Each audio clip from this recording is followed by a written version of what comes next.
Great.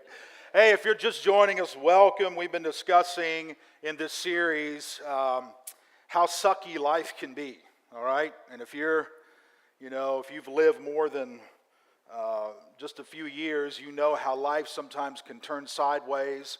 It can flip upside down. It's filled with pain, disappointment, heartache. But here's the question we are exploring throughout this series. Is there life on the other side of all the pain? Is there life on the other side of disappointment? Is there life on the other side of heartache? Yes, that's the short answer. That's what we've been saying. Yes, of course. There is life on the other side, but it's not going to come easily. It's not going to be magical. Nobody's going to pray a special prayer over you, and all of a sudden, boom, all of your pain, all of your heartache, all of your disappointment just goes away, and you do not carry wounds with you anymore. You never have to struggle through, your thinking patterns and the habits you've developed in your life. We're going to have to learn some things. We're going to have to change a few things. We're going to have to unlearn a few things. There's going to be some habits we're going to have to drop. Some new habits we're going to need to form. We're going to have our minds and our hearts renewed. That's what this series is about. And we've covered a lot of ground so far. So if this is the first time you've been with us, I encourage you to go by our website. You can check out parts 1, 2, and 3 there. We took a break last week. Atlanta came and brought a great message on waking up and global outreach. And we had a great meeting last Sunday evening. There's a lot of people gathered here to take a look at going with us either to Ecuador or Africa over the next few months. So it's just been an exciting time. So that's where we've been. We're going to wrap up this series next Sunday. Next Sunday will be part 5, and then we'll begin a brand new series called Messy. So here's what I want to do today in part 4. I want to help you learn to walk out of some of the pain of life and some of the complexities of sucky situations. Because some of us are kind of stuck in some of the mire. We're stuck in some of the webs. We're stuck in some of the habits and hang-ups. And I want to show some direction for you. I want to stand up and go, okay, there's the way. Here's the way you need to start moving. Take a few steps in the right way. I picked up a book a few years ago by Andy Stanley called The Principle of the Path. And I linked it for you in the YouVersion. It's also in the app, Forest Park app. And I highly recommend you pick up the book and read it when you get a chance. I want to share a little bit of what I learned there and I've been trying to implement in my own life for the last few years, and hopefully I can deposit some wisdom into you today too. Here's what I know about you, all right? And I know this about you because I know this about me. And I know this about you because I know this about people. I love people, I interact with people, I talk with people, I teach people, I counsel people. I know people pretty well. And here's what I know about people in general, all right? You've probably never thought about this, but you and I both, everybody sitting in this room, everybody watching online, we are not on a truth quest in life. You do not wake up in the morning desiring to know what is true, what is right, what is honorable, and then based on whatever it is, you determine to make it your mission for the day, to pursue that no matter the cost.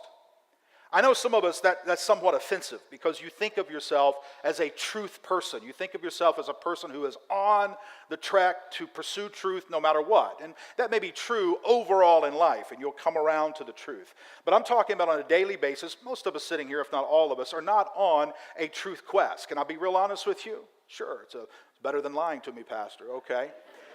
Here's the truth. You and I are on a happiness quest. Okay? You drag yourself out of bed in the morning with one overall goal. You want to be, or at least feel, happy at the end of the day. I mean, let's be real. Do you really need the $4 cup of coffee? But it sure tastes good, doesn't it? And if you happen to own a coffee shop, you're like, yes, they all need a $4 cup of coffee. Right. Our closets are running over with clothes. Do we really need more? I thought the idea of a cell phone was to make calls. Do you really need the iPhone XS K7V 9.6? Here's the reality. We do what we want to make us happy. And I do too, so I'm not down on you. I'm just being honest with you. Why? Because we're on a happiness quest in life. Now listen, that doesn't mean that what you want is wrong. Sometimes what makes you happy is good. All right? So I'm not saying because you want to be happy that in and of itself is a bad thing. But here's the tension. All right? Sometimes happiness points in one direction and wisdom points in another. And that creates some tension in our life. That's when we get in a really tight spot, and it also answers the question why some really smart people make some really dumb decisions. Right? Because they know what's right, but they're not on a right quest. They're on a happiness quest. And it creates this tension in between, I should go there, but I really want to go there. And you can be really smart and make the wrong decision by pursuing happiness versus truth and wholeness and overall freedom, etc. You see, sometimes happiness takes us where we don't ultimately want to go. That's why life sucks for some of us. We pursued happiness, and it left us miserable. Folks, let's be honest, okay? You didn't want to end up in divorce court, but you did. Because you see, what happened was, he made me so happy. He had this big, beautiful smile, and he had this big truck, and he had a great job, and he planned these great dates, and I felt so happy, and I married him. Here's the problem. Happiness today doesn't mean happiness tomorrow. Think about it. People who try to quit smoking, ask them, why did you start? And I interact with people all the time. They've been smoking for 20 years, 30 years. They're like, I really want to stop. And you ask, why'd you start? Well, it wasn't because they wanted to end up spending $75 a week on cigarettes and, increase their chances of cancer. That's not why they started. It was fun. Because you see, ultimately, we're on a happiness quest. And whatever makes us happy in the moment, we pursue. It was fun. We enjoyed it. It was relaxing. Now we wish we hadn't done it. And we wish somebody could have convinced us at the beginning not to do it. But we couldn't see today. We can only see that moment. How about credit cards? Please don't talk about credit cards, Scott. When you purchase whatever it was you purchased, why did you purchase it in the moment? Because it made you happy. You enjoyed it. Now you can't even remember what you bought with it, right? You just are paying this endless debt every month. You're paying on it. The thing that you bought, that you're still paying interest on, you've thrown it away. You've took it to the dump. You don't even have it. It's broken. It's in a closet somewhere, and you're still paying on it because in the moment you were pursuing happiness, not truth. Happiness, not wholesomeness, not wisdom. And we all know this to be true. I mean, come on, all right? But why? Why is it we choose paths we know will take us where we don't want to go? Here's the bottom line. Once, and this is so insightful, this helped me so much when I learned this, and I still have to remind myself of this all the time. Once we get obsessed with happiness, and we are convinced he, she, or it will make us happy, we persuade ourselves we're making the right choice. In other words, we listen to this is so dangerous to do, but we're so much in the habit of this. We listen to our hearts. And our hearts convince us that this thing will make us happy, so we encourage our brains to come along for the ride. And our brain will literally come up with reasons supporting what our hearts want to do. Here's what I've learned. Reasons follow decisions. We decide we want something, and all of a sudden we come up with 10 reasons to do it. We make a decision to do whatever it is we are convinced will make us happy, then we come up with reasons to support it. We are like that. Advertisers know it, and that's why gimmicks work so well. I want a car. And look, we came at the right time. 0% financing, no money down, free upgrades. We could have come at any other time, but we happened to come this week. look at all the reasons we should get what we want. We decide we're going to get it, so we come up with reasons that make our decision seem wise. And you know what's so sad? Is most of us know what we're doing is not a good idea. In fact, if we sat down and said, let me ask you a question. Come on, let's be honest. Are you making a good decision? We would say, no, there's probably some potential problems, but. Yeah, I know this is probably not a good idea, but. We have information in front of us, but it doesn't change us. Information is not the problem. We have more information out there than we've ever had before. Information is not the problem. We have a history of pain. We've made similar decisions in the past. How many of you, don't lift your hand on this, but how many of you have made the same kind of decision again and again and again, and it's unwise? A lot of times we have examples of other people who have made similar decisions and that turned out badly. They're our best friends, and we still do it. So information's not the problem. A history of pain's not the problem. Examples of other people, that's not the problem. We still do it. Why? We lack honesty. That's the truth. We lack honesty. We deceive ourselves about why we choose the things we choose, then we come up with reasons to protect ourselves. That's why, let me just get really, really honest, okay? Right into your life and my life too, okay? That's why the married guy at work keeps telling himself that the reason he gets to work early is to help the young intern because she's going through a real stressful time in her life right now. I'm just trying to be a blessing. I just want to be used of God. I just want to be supportive. That's why alcoholics tell themselves that they could quit drinking anytime. I'm fine, I got this. I can stop anytime. That's why the teenager tells himself or herself that they have to act a certain way at school, because if they don't act a certain way at school, then they'll lose certain friends, and they need these friends to get where it is they need to get in life. And we justify what it is we want. We come up with reasons to give us permission. And as long as we are lying to ourselves, it is impossible to get where we want to be. Because nobody can get where they want to be until they know where they are. And all of our excuses are nothing more than lies that keep us from moving forward. They deceive us into thinking where we are is best, and getting to where we want to be is easy. All I got to do is decide one day to do it. We don't even realize we're stuck. We have no idea we've created a trap for ourselves. I can get in shape. All I got to do is this. I can get out of debt. All I got to do is this. We can fix our marriage. We'll get to that later. Yeah, I can build my relationship with God. I can understand the Bible one day. And we fall into a trap that keep us doing stupid things, and we say things like this over and over again. Everything's fine. It'll work out in the end. I can handle this. Can you imagine driving around lost and using one of those silly phrases? Honey, I don't think you know where you are. Everything's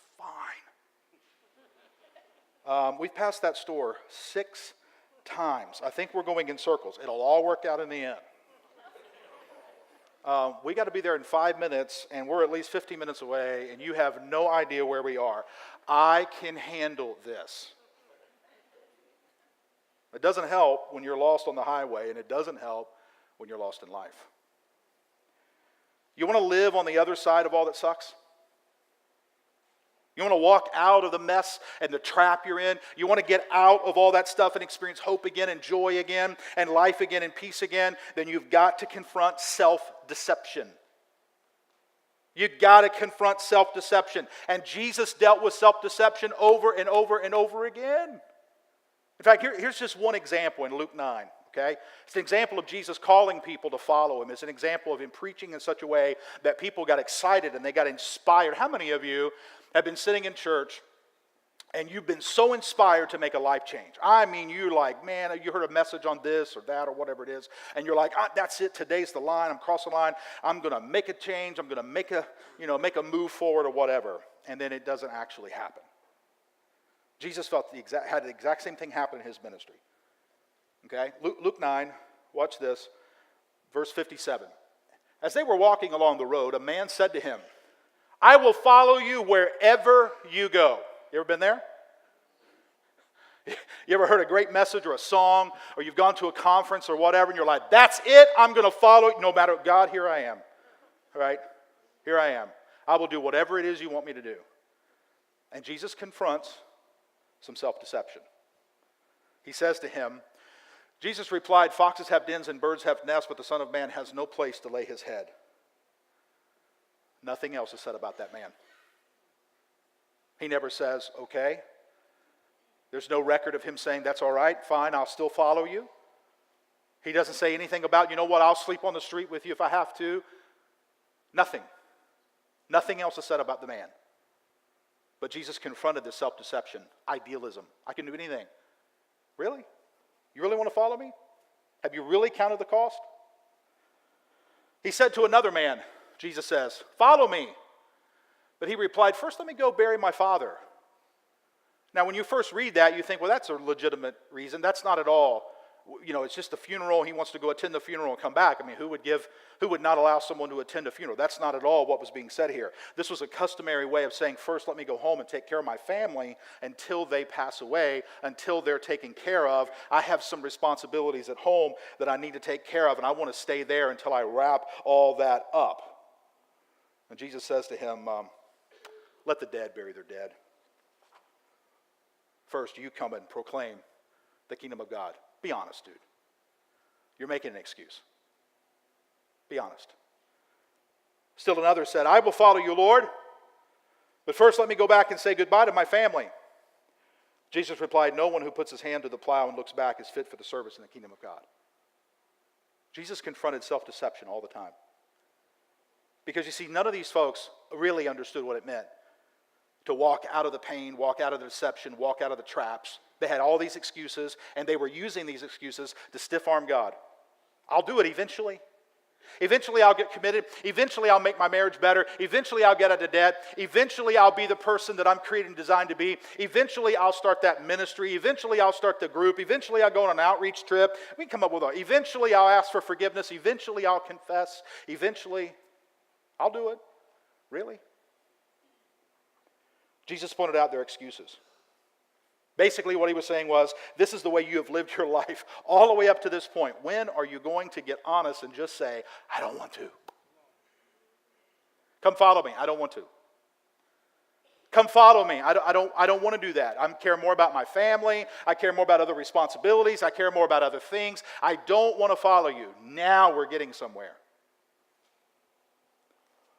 We lie to ourselves, we deceive ourselves. Here's the hard truth, okay? Remember I talked about the heart thing a few minutes ago? You know, you follow your heart, then your brain comes up with reasons. Let me give you this passage of scripture, Jeremiah 17:9. The heart is deceitful above all things and beyond cure. You cannot always follow your heart. Just trust your heart, honey. What is it telling you? Just trust your heart, honey. You'll do the right thing. Really? Dude, if I trusted my heart, I'd be in a world of trouble. Do you have any idea how many times my heart has said things to me that if I actually did it, I'd be in a mess? Because you see, most of us, our heart, the way we define our heart is the seat of our emotions. We think the way we feel is correct. I cannot tell you how many people I've confronted with certain things, and they said, I just don't feel it right now. I just don't feel it. They're thinking their heart and their emotions are all wrapped up together. Folks, the heart is deceitful. It's untrustworthy. It's dishonest. It is corrupt. If I followed my heart, I'd have married the first girl I thought I loved. If I followed my heart, I'd be more in debt. If I followed my heart, I'd have never finished my degree. If I followed my heart, I'd have quit Forest Park a long time ago. If I followed my heart, I'd say a lot of things I regret. You can't always follow your heart. You can't. So, Scott, what are we supposed to do? How do we determine the right path to take? Well, let's back up a second. Let's back up, because this is a big question right here. Well, then how do I determine the path to take? I'm stuck and I want to get out, and I come up with excuses, and I wrap myself up in emotions, and I just kind of come up with reasons to support what it is that I want to do, and I'm stuck in all this mess. How do I get out? How? Let's back up just a little bit, get a running start, okay? You find it interesting how resistant we are to listening to people who are where we want to be. Huh? We are so quick to follow the example and paths of people who are not where we want to be. I don't understand. What do you mean? All right, think about this, okay? And this is going to get a little tough for some of us, all right? Parents who had no idea how to raise kids raised us. We were parented by them, and we parent like them. And then we're surprised that our kids turn out like us. Just hold that thought. Some of us men watched our fathers treat our mothers disrespectfully. And some of our women watched their mothers treat their fathers in an unloving way. And we men follow our father's example, and our ladies follow our mother's example. And then the couples are shocked when they're unhappy and the divorce ensues. And you know what? It's among friends too. Having friends is great for friendship, but not necessarily for advice.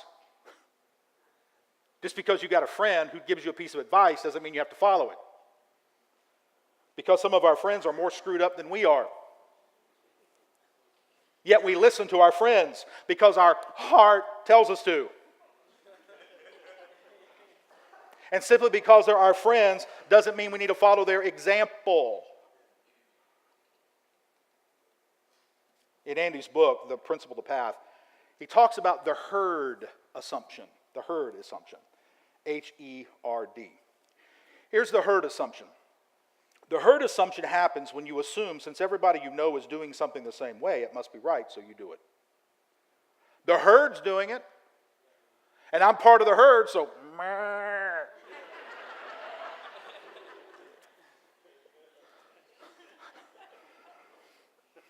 if our herd is doing it, it's got to be the way to do it.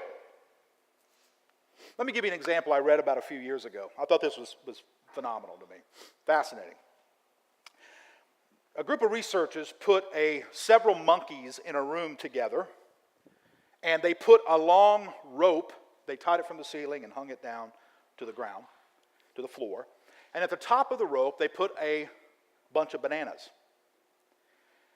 And as a monkey began to climb up the rope to get the bunch of bananas, they had a person at the top spray the monkey with cold water. Okay? And the monkey would get down because he didn't want to get hit with cold water. Then the monkey would try to climb back up the rope again, and they would douse him with water, and he would climb down. Then he would try it a third time, and eventually the other monkeys in the room began to notice that every time a monkey would try to climb up, they would get hit with water. So about halfway up the rope, the monkeys would pull the lone monkey down. Everybody follow?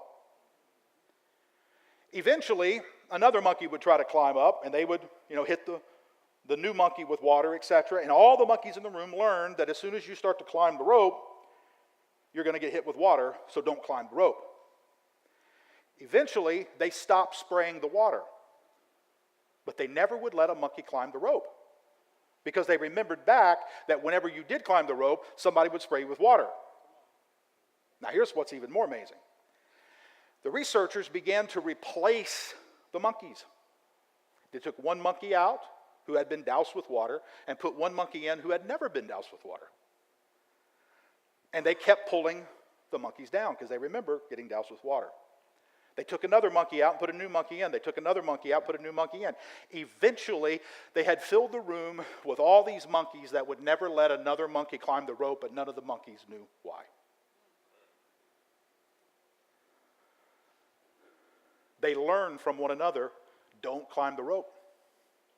Now, if they could ask and reason together, they would say, why should I not climb the rope? I don't know. But every time we climbed the rope, some other monkey pulled us down. So don't climb the rope. If that is not an example of human nature and human groupings, I don't know what is. Some of us are being held back by people and have no idea why. It's the herd assumption. Somehow in our head, we justify poor thinking and decision making. We argue since everybody else is up to his or her eyes in debt, then it must be okay to be up to your eyes in debt. Since everybody else quits things that are hard, then I guess you're supposed to quit things that are hard. Since everybody else is sleeping with whomever they know, then it must be okay to sleep with whomever it is you know. The problem is everybody seems to be headed for a similar destination. Of course, they aren't concerned because they've never thought about it before. They just move in the same direction everybody else is moving, and eventually they all fall over the cliff. And then by the time it gets obvious where they are headed, which is pain, confusion, and broken hearts, it's usually too late to stop. Why do we do that? Why? Why do we take our lead from people who have never been where we want to go? Why do we take our cues from parents who did not know how to parent? Why do we take our lead from couples who are currently struggling in their marriage? And we ask a friend, I don't know what to do about my husband. I just can't communicate with him. I can't communicate with mine either, but here's what I do. I'll try that. Why? Why are you going to try what somebody else? They just told you they have no idea how to communicate with their husband either, but you listen. Because I love her. She's my friend. We have coffee together. My heart.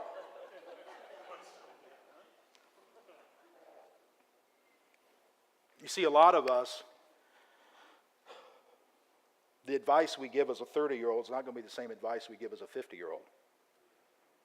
You don't have to admit this if you don't want to, but any 50-year-olds in here or so, and you think totally differently than you thought when you were 25 and 30. Can I give you a little piece of wisdom, 25-year-olds? 25-year-olds, you would be so wise to listen to the 50-year-olds, not the 26-year-olds. Right?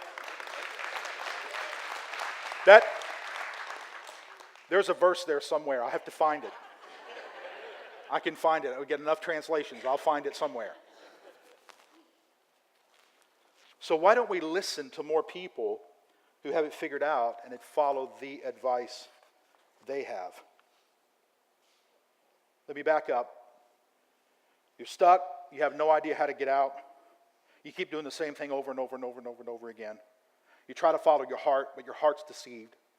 You follow the advice of the other people in your herd, but the other people in your herd have got the same issues. So you think because everybody else has the same issues, then I guess that's just the way life is. You've been pulling down by monkeys the whole time because everybody else is living the same way you are. How do you get out? You got to look outside your herd and find someone who's living the way you want to live and follow them.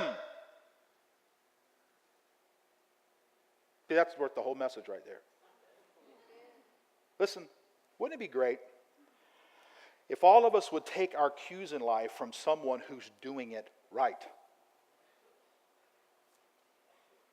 At this moment, your financial, relational, spiritual decisions are being influenced by some person or by some group of people, and more than likely, it's somebody in your herd. Because we look around to the closest people around us, we assume that they must be doing it better than us because most people are lying and putting a smile on their face and saying they're fine. So we follow what they do. And we all end up in the same place. You got to get outside your herd. You got to get outside that little bubble. You got to get outside those friends. You got to get outside that. You got to start looking at someone who has actually figured some of that out, some wisdom, some truth, and begin to follow them. Someone is teaching you how to live life, and often that is unconscious. You don't even realize it. You don't even realize that you're being influenced or that you are following their lead. It's all in your herd. Here's some advice to parents. Parents, listen to me. Every parent in this room, listen. Someone is teaching your kids how to live. Someone is influencing the value of your kids. Someone is tweaking their priorities. Someone is changing their minds. Someone is changing how they see everything in life.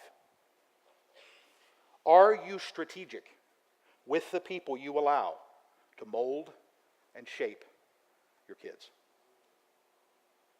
Because I promise you, they're forming a herd, and they will go with the herd. Do you know the herd? So wouldn't it be wise to pause and ask, am I choosing where I want to go, or am I moving along with the herd?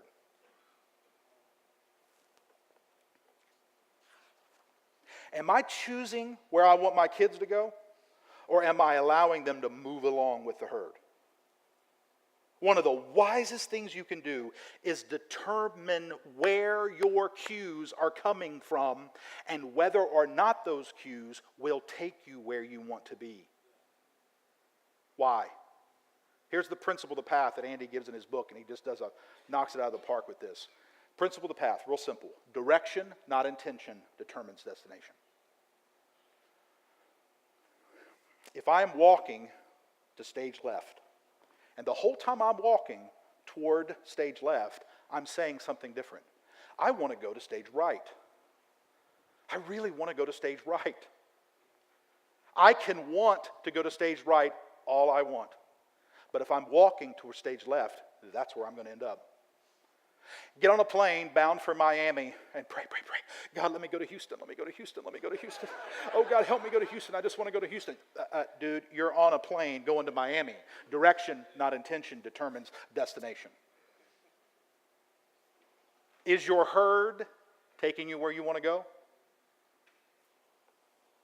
Imagine how much pain we would avoid, how many regrets we would never experience if we would have followed the advice of the right people. What if instead of listening to the advice given to you by your best friend whose marriage has now tanked, you would have listened to someone who cracked the code on a 50-year-old successful marriage, and you would have sat in front of them and said, tell me what I need to know? What if instead of trying to follow the lifestyle pattern of the people who live down the street and therefore finance a huge mortgage, two vehicles, a pool, a boat, and whatever else comes with all that lifestyle, and as a result, you got to work 60 hours a week, you follow the pattern of somebody who saved and invested and was debt-free at 50. What if you found some people who were living passionately for God? And you said, hey, tell me something. Man, you're 30 years old and you just seem to be so excited about following what God has called you to do, and you follow the life of Christ and you know Scripture and you know things that I don't know. I don't want to listen to my herd. I want to know I want a new herd. I just want a new herd. Tell me what you're doing. Would you teach me? Would you show me? So why don't we find out the people who are where we want to be and begin to follow their pattern? You know why we don't? Because it requires one quality, a quality you got to be that successful people have and unsuccessful people do not have, straight up. We have to acknowledge what we don't know, and we got to be willing to borrow the knowledge from other people. That is so simple, but it is so difficult. Listen very, very carefully. Successful people are successful because they listen, learn, and follow the direction provided by other successful people. Successful people are willing to apply what they learn from people who know what to do. People occasionally come into my office and they'll say, wow, you got a lot of books in here. Why do you have so many books? Because I'm stupid. And I need all the help I can get. That's why. I'm not that smart. People say, well, thank you for what you said today. I wish I would have known what you said when I was your age. How do you know so much? I'll tell you how I know a little. Because I listen to and I read and I follow people who are smarter than me. That's why I quote other people all the time. That's why I share books and articles with our team members. That's why if I read a great book, man, I'm going to do a series around it because I want to deposit it into you. If I hear a great sermon, I'm going to take great notes, improve it, and then preach it. Plus, every single time I think I got it all figured out, somebody shows up at Forest Park more screwed up than I have ever in my life met. And I'm like, there got to be a book on that somewhere. Successful people say, I don't know. Teach me. That is why, you've got to get this down. I'm telling you, this helped change me. That one of the primary ways God directs us is through the counsel of others. Listen to the wisest man who ever lived, Solomon. This guy had it figured out. All right? Yes, he messed up. Yes, he had issues, but this guy was brilliant, and his wisdom is like gold. I'm telling you, like gold. If you have not read Proverbs, you should dive into Proverbs. Read it. My son Evan was here a few months ago, and he spoke about Proverbs and how you can read one proverb a day, 1 through 31. It is a great discipline. Read it, read it, read it. Soak in it, soak in it, soak in it, because the truth of Proverbs will get in your head, and it'll soak down inside of you, and you'll begin to live these principles out. Absolutely beautiful. Listen to just a few of the droplets of gold in Proverbs. Proverbs 1:5. Listen to this. Let the wise, what? Listen, and add to their learning, and let the discerning get guidance. If you're wise and you're discerning, you will listen and you will get guidance. You want to get out of the mess you're in? Find people who aren't in the mess and say, hey, how are you living out there? Well, here's what I do. Boom, boom, boom. Here's how I think. Here's what I'm reading. Here's how I pray. Here's how I live. Well, show me, show me, show me, show me, show me. I want to listen. I need guidance. Show me, show me, show me. I want to get out of the mess. I want to experience life, man. Life has sucked for me. I have messed things up. People have done things to me. I'm depressed. I struggle. I don't believe in myself. I don't have hope anymore. I've been knocked down, knocked down, knocked down. Listen, listen, listen. Get guidance, get guidance, get guidance, and get out of where you are. Proverbs 11:14. For lack of guidance, a nation falls. Well, can we not stay right there? For a lack of guidance, a nation falls, but victory is won through many advisors. You get smart people around you, wise people around you, mature people around you. You sit them around you and you say, I don't know, teach me, teach me, teach me, show me, show me, show me. Proverbs 12:15. The way of fools seems right to them, but the wise listen to advice. What do fools do? I already know. I already know. I don't need you to tell me. I know. I know how to do it. That's a fool. That is a fool. That is a fool. A wise person shuts up and listens before they move. You find somebody who's doing it the right way, and you say, teach me how to do it. Show me how to do it. Proverbs 13:10. Where there is strife, there is pride, but wisdom is found in those who take advice. Proverbs 15:22. Plans fail for a lack of counsel, but with many advisors, they succeed. Proverbs 19:20.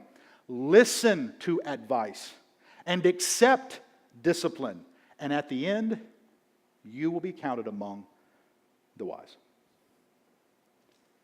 People who are wise listen to people who are wise. That's all there is to it. And over time, they will become successful. Fools do not listen. Fools lose. That's all there is to it. But some of us have a difficult time listening to wise counsel, don't we? One word, pride. Pride. You can blame it on personality all you want to. Well, I'm a type A.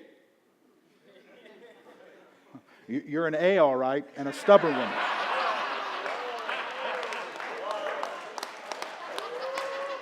All right? Let me help you, Mr. A. Let me help you, Miss A. Get some wisdom. Well, where do I get wisdom, Scott? Wisdom is everywhere. Listen to me very carefully. When suddenly the world, when you begin to pursue wisdom, I mean, you walk out your door in the morning with a sense of hunger for wisdom, and you pray in your time alone with God. God, teach me, show me. You open Scripture and you begin to read with a hunger inside of you to learn the truth and to know wisdom. I'm going to tell you what's going to happen. The entire world becomes a classroom. And every single person becomes a teacher. You can learn everywhere. So do you have a scripture to back that up? Sure. Proverbs chapter 1. Listen to this. Out in the open, wisdom calls aloud. She raises her voice in the public square. On top of the wall, she cries out at the city gate. She makes her speech. If you will become a person who pursues wisdom, you will find it everywhere. Everywhere. Because you see, wisdom is not just learned by the things you do. Wisdom is learned also by the things you don't do. Pay attention to some people. Pay attention to the systems. Pay attention to processes. Pay attention to how people do things you don't want to do. I don't want to go there. I don't want to end up there. I don't want to live like that. God, open my heart. Show me. Teach me. Show me. Teach me. Open my mind. Open my heart. I want my mind renewed. I want my heart renewed. Show me. Show me. Show me. Show me. Show me. I'm telling you, you live that way, you will see droplets of gold everywhere. Everywhere. Wisdom is crying out. But folks, you will never hear it. This is going to sound really hard when I say this. But I'm just depositing into you years and years and years of mess. Truth coming from mess. You will never hear wisdom if you surround yourselves with the loud voices of fools. Never.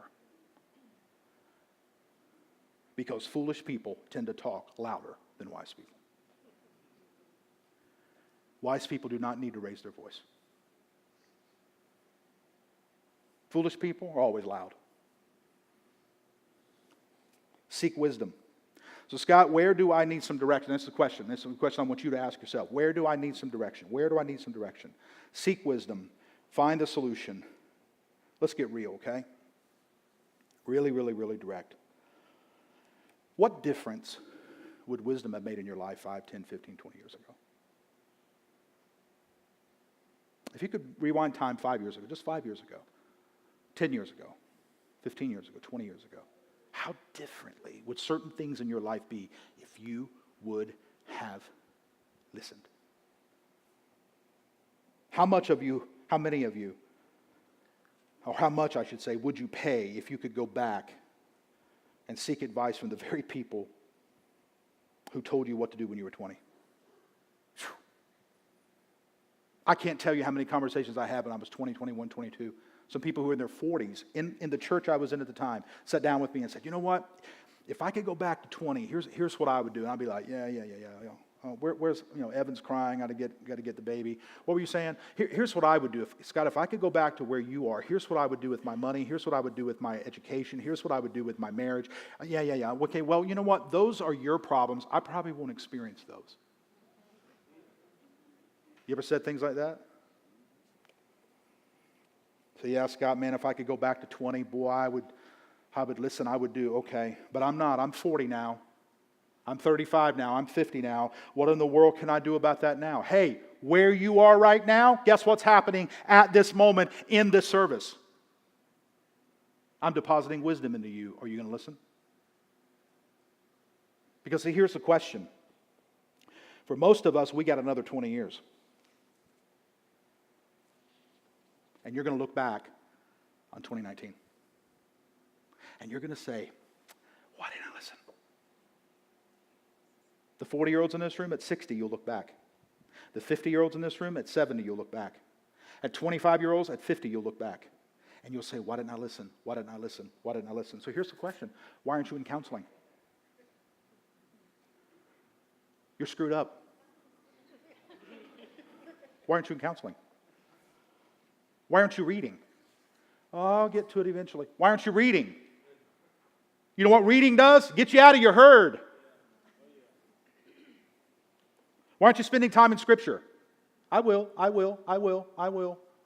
aren't you reading? Why aren't you in Scripture every single day? Why aren't you here every week? Well, I'm busy. Yeah, you look back 20 years ago. Why didn't I go every week? Why didn't I learn every single chance I got? Why?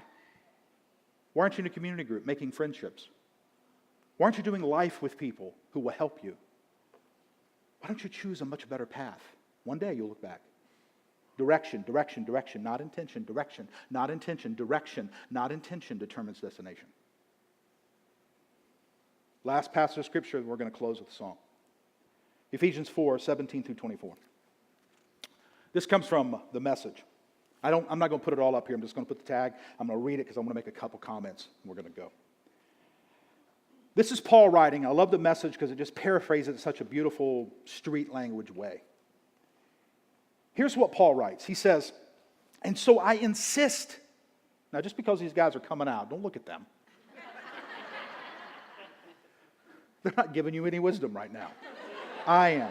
Listen. I love them, but they're not depositing wisdom. They will in a minute, not now. And I insist, Paul says, and God backs me up on this, that there be no going along with the crowd.